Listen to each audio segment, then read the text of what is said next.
naquele que habita no esconderijo do Altíssimo. A sombra do Onipotente descansará. Direi do Senhor, Ele é o meu Deus, o meu refúgio, a minha fortaleza, e nele confiarei,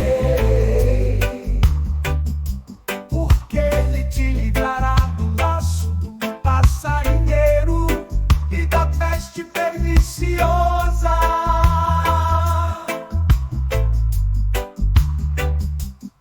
Ele te cobrirá com as suas penas e debaixo das suas asas te confiarás. A sua verdade será teu escudo e broquel.